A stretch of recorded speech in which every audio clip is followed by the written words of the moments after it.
Good morning and welcome to After GMS. It is Thursday, July 2nd. So glad to have you here with us. I'm Tracy McCain in the studio. Taran Kirksey, Megan Malaris, and Stacey Spivey are all working from home. Glad to have all of you here with us as we get you started with the 4th of July forecast. Can you believe we are halfway through 2020? I mean, this year is like flying by.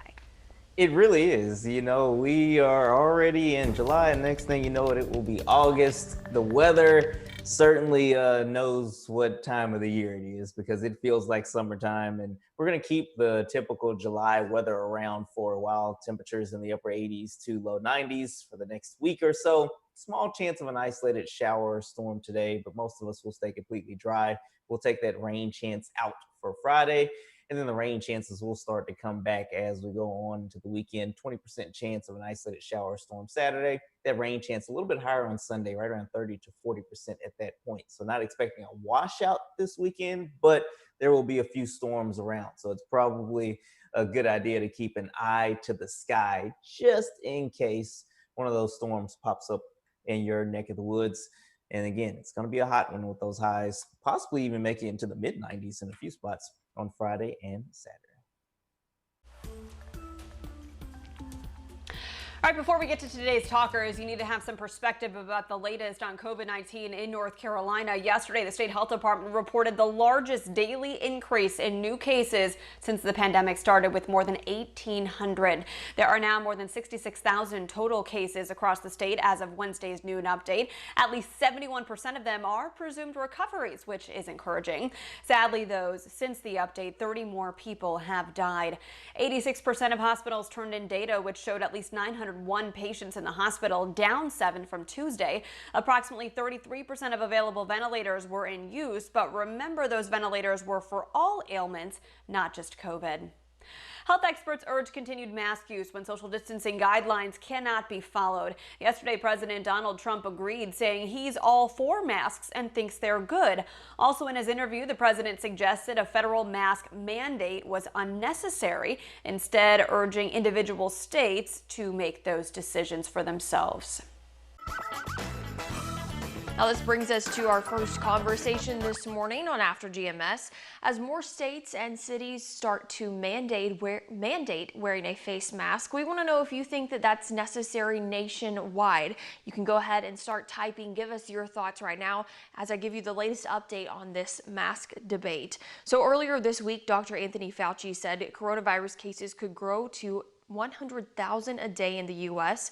if Americans don't start following public health recommendations like wearing a face covering. But it's not just being pushed from a health perspective. Economists are backing it too. Analysts at Goldman Sachs say the economy could benefit from a national mask mandate, especially compared with the alternative of a return to broader lockdowns. They believe renewed lockdowns could subtract nearly 5% from the economy. So what do you think? Do you think that we should have a national mask mandate? I'm going to look for some comments, and while I'm doing that, I'm going to go ahead and toss it back in the studio to you, Tracy. All right, great. I'll let you handle the comments today. I'll take a few moments off. That's kind of neat. In terms of my feelings about masks, you know, I take the personal responsibility role. I wear one. I, don't mind. I know that it's something that will protect me. It will hopefully protect my family. I can't wait to see the numbers, though, once, a few weeks go by, to see if the governor's order worked for North Carolina or if it didn't make an impact at all. I'm just really curious to see it because I think that will kind of help people decide whether or not that they want to wear the one as well. So, I'm moved by science like you, Taran, by numbers, and, I like to see the facts that support it, but I am doing what I'm supposed to be doing according to this mandate. Yeah, I was going to go through a very long, talk about the mask thing, but you know what, I'm just going to let that go for now. As far as a nationwide mandate, I don't think that that's probably the best way to go because different areas are dealing with different situations. Obviously, if you live in the middle of nowhere, Idaho, then you probably don't need a mask because you're not going to come in contact with a lot of people. But if you live in a state like North Carolina, it's fairly populated, it might be more necessary for sure. All right, Megan, you're up next.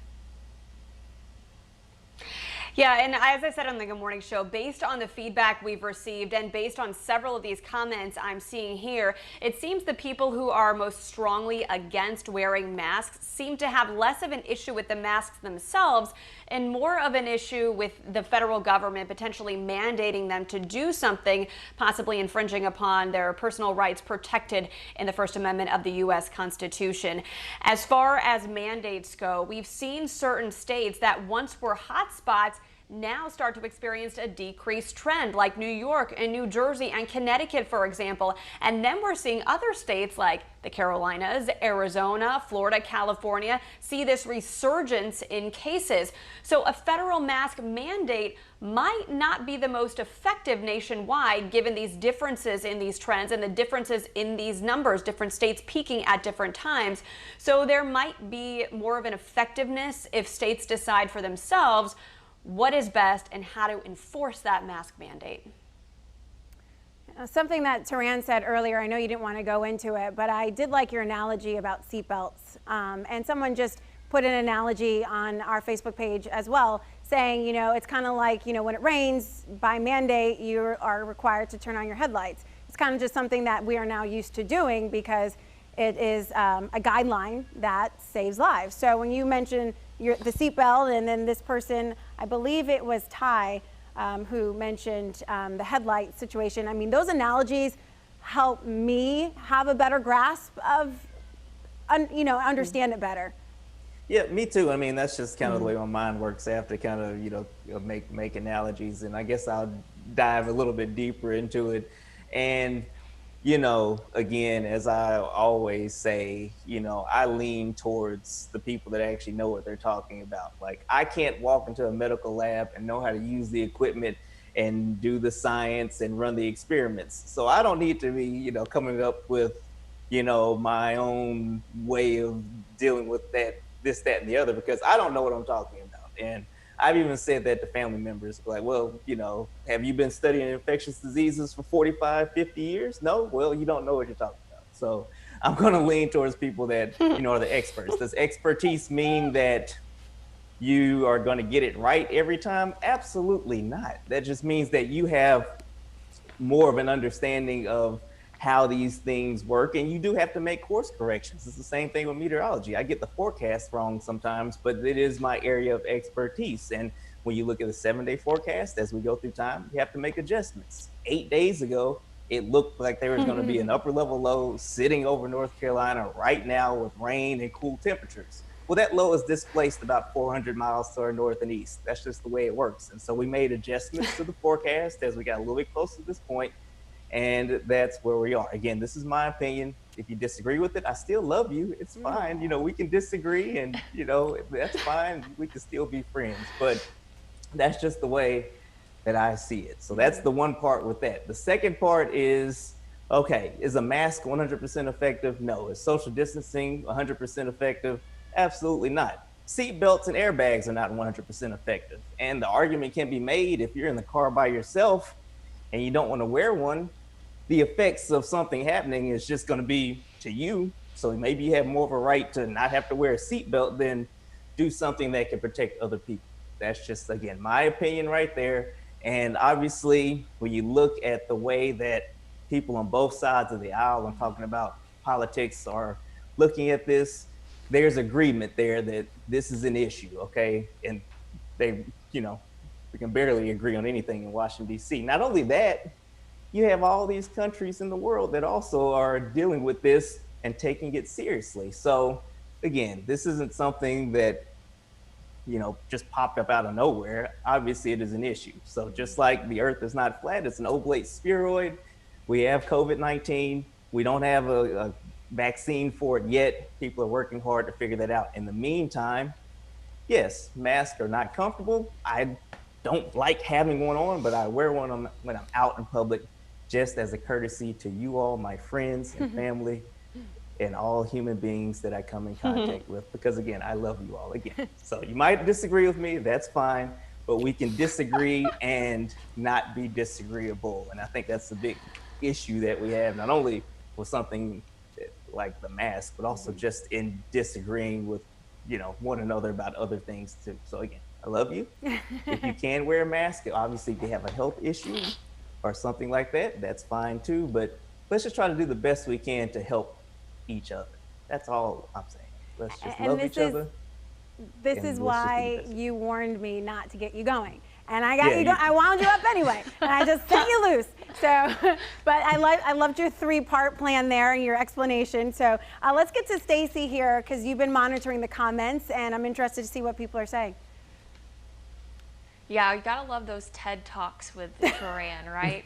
Well, it seems like people are really split down the aisle. I mean, there are a lot weighing in saying that they are for this mask mandate. A lot of people saying they're not. Kind of like our poll this morning on the Good Morning Show, it seemed pretty split down the middle, but I'll read some of the comments. So Ruth Ann is against it. She says, forced to wear a mask is one freedom we lose. Misty also says, no, that should be a personal choice. Another person says, I wear the mask for others' protection as well as my own. Reba says, yes, mask on in all capital letters. Janelle says, wear a mask to protect others. It is a respectful gesture. A national mandate would be nice. Crowds should be limited to cut down on spread. Let's just be kind to one another. I like the last part of that. Dimitri believes it should be nationwide. And Tamrika says she wears one when she's out. A lot of comments, a lot of people have a lot of opinions and thoughts on this, so keep weighing in.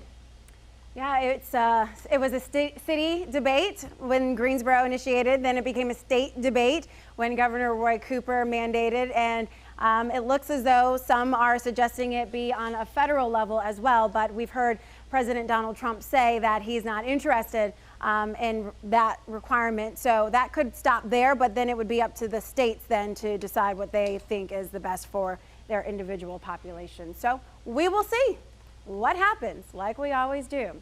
All right, let's move on here before we get to another conversation. Just about everything, including the majority of July 4th events, are canceled this year because of COVID-19, but there are ways to celebrate safely. A Novant Health doctor offered this advice. The safest option, of course, is simply not to go. There's a risk of any gathering becoming a spreader event. And so if you have the option, please choose not to join any crowds, including fireworks celebrations. Many of us are now carrying hand sanitizer with us, and that's a very useful tool in preventing the spread of COVID. But please remember that hand sanitizer is alcohol-based, and alcohol is flammable and should be kept away from matches or fireworks themselves. So you might be tempted to set off fireworks from home this year, but before you do, listen to this important warning from our Candace Red. Statistics show more than 7,000 people reported injuries related to fireworks around the 4th of July holiday last year. And we know that hands, fingers, and legs were some of the most injured body parts. Well, now that you know the numbers, let's take a quick look at some fireworks safety tips.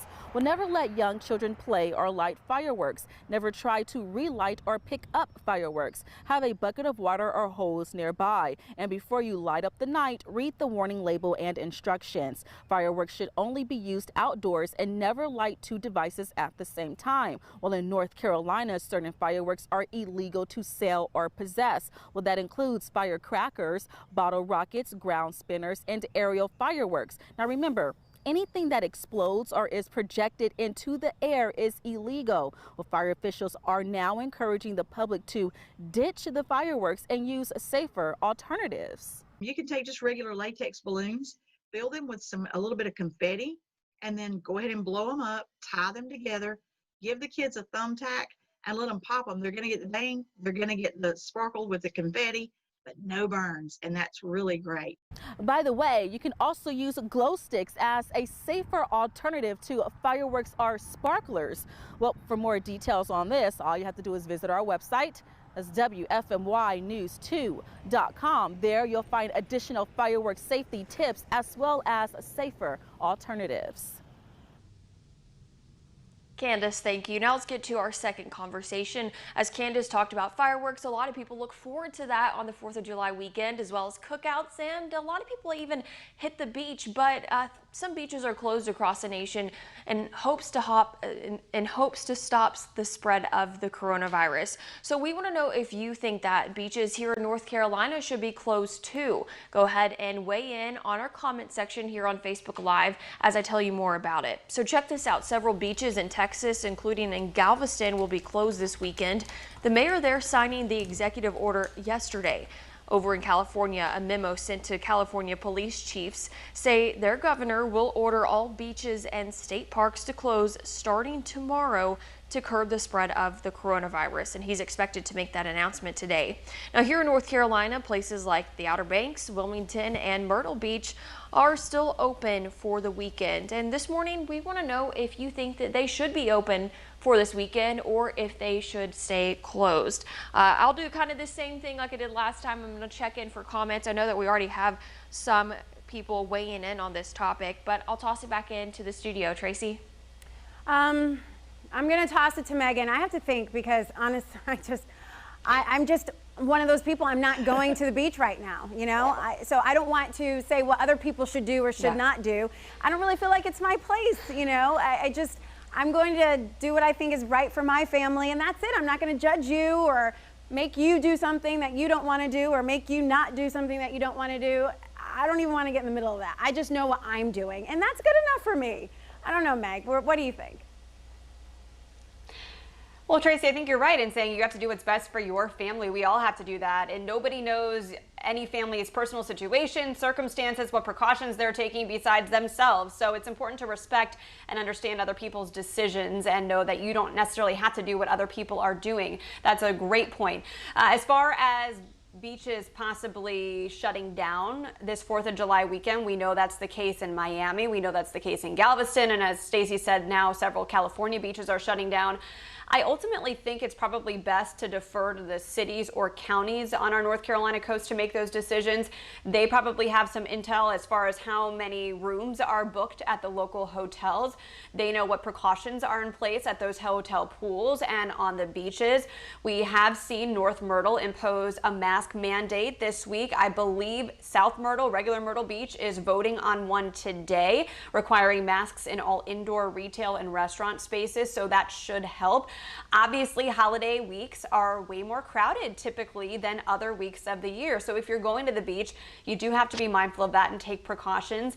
And, you know, beaches are different. Some of them have way more area for you to walk than others, especially when the tide is high. So take that into consideration too. If you're social distancing with your family on the beach and you're not shoulder to shoulder with a stranger at the pool, you might be okay as long as you feel comfortable with the regulations in place and what precautions your family is taking.